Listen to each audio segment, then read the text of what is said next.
CAQM के द्वारा आदेश दिया गया कि दिल्ली में एंड ऑफ लाइफ व्हीकल को पेट्रोल नहीं दिया जाएगा। इस समय इस तरह का कोई प्रोविजन नहीं हो सकता जिससे कि हम व्हीकल्स को पेट्रोल के लिए मना करें। वैसे भी पूरे दिल्ली एनसीआर में इकट्ठे लागू होता तो अलग बात होती, परंतु दिल्ली में ना पेट्रोल दें और एनसीआर में पेट्रोल बटे, ये हो नहीं सकता। जैसे सीएक्यूएम को हमने निवेदन किया है कि अपने इस निर्णय को रिवाइव करें, वैसे ही हम सुप्रीम कोर्ट के समक्ष भी प्रस्तुत होकर के दिल्ली की जनता की गुहार भी लगाएंगे। पुरानी गाड़ियों को लेकर दिल्ली सरकार सुप्रीम कोर्ट से राहत मांगने जा रही है। दरअसल दिल्ली के मुख्यमंत्री रेखा गुप्ता ने ऐलान किया है कि सरकार सुप्रीम कोर्ट से ओवरवेज वाहनों पर समान नियम लागू करने की मांग करेगी। ये खबर दिल्ली के लाखों वाहन मालिकों के लिए क्यों खास है, चलिए इसे समझते हैं।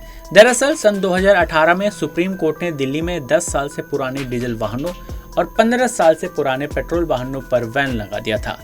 इसके बाद 2014 में नेशनल ग्रीन ट्रिब्यूनल ने 15 साल पुराने वाहनों को सार्वजनिक जगहों पर पार्क करने पर भी रोक लगा दी। हाल ही में 1 जुलाई से दिल्ली में इन वाहनों को पेट्रोल पंप पर ईंधन देने पर भी रोक लगाई गई थी। इस फैसले को सख्ती से लागू किया गया, जिसके बाद दिल्ली में लाखों लोगों पर इसका असर पड़ा, जिसके बाद दिल्ली सरकार ने बड़ा फैसला लेते हुए इस पर रोक लगा दिया है।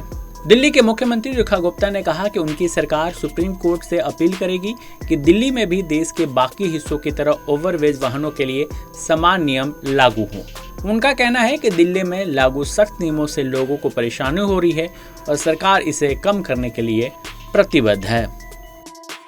देखिए, जब ये सीएक्यूएम के द्वारा आदेश दिया गया कि दिल्ली में एंड ऑफ लाइफ व्हीकल को पेट्रोल नहीं दिया जाएगा, तभी हमारे मन में लगातार दिल्ली की जनता के लिए चिंता समा गई थी। पिछली सरकारों ने कभी पॉल्यूशन पे काम नहीं किया और उसके कारण से बार बार कोर्ट की लताड़ भी उन्हें पड़ती रही। आखिरी में आके कोर्ट को और एनजीटी को स्वयं निर्णय लेकर के इस तरह के कठोर आदेश देने पड़े। पर अब परिस्थितियां बदल गई है। हमारे एनवायरमेंट मिनिस्टर ने खुद पत्र लिख करके सीएक्यूएम को ये ज्ञान दिया कि दिल्ली में इस समय इस तरह का कोई प्रोविजन नहीं हो सकता जिससे कि हम व्हीकल्स को पेट्रोल के लिए मना करें। ना तो पिछली सरकार के द्वारा कैमरों की उस तरह की तैयारी की गई और ये आदेश वैसे भी पूरे दिल्ली एनसीआर में इकट्ठे लागू होता तो अलग बात होती, परंतु दिल्ली में ना पेट्रोल दें और एनसीआर में पेट्रोल बटे, ये हो नहीं सकता। और उसके अलावा भी ये बड़ा चिंता का विषय भी है और चर्चा का विषय भी है। दिल्ली ने 4 महीने के अपने कार्यकाल में पॉल्यूशन पे अनेकों काम किए हैं।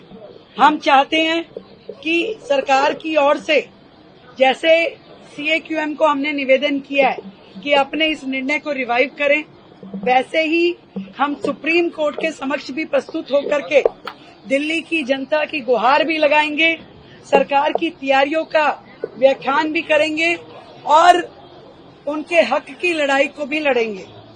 दिल्ली की जनता, जो पूरे देश में पैरामीटर है वही दिल्ली में लागू हो, सरकार अपना काम करे और प्रशासन अपना काम करे, परंतु दिल्ली के लोगों को कष्ट ना हो, यही हमारा ध्येय है। तो हम लोग इस आदेश को रिवाइव करने के लिए सभी एजेंसीज जो इसमें जिन्होंने निर्णय दिया उन सबके समक्ष प्रस्तुत होंगे और दिल्ली की जनता को सुकून देने के लिए हर संभव काम करेंगे।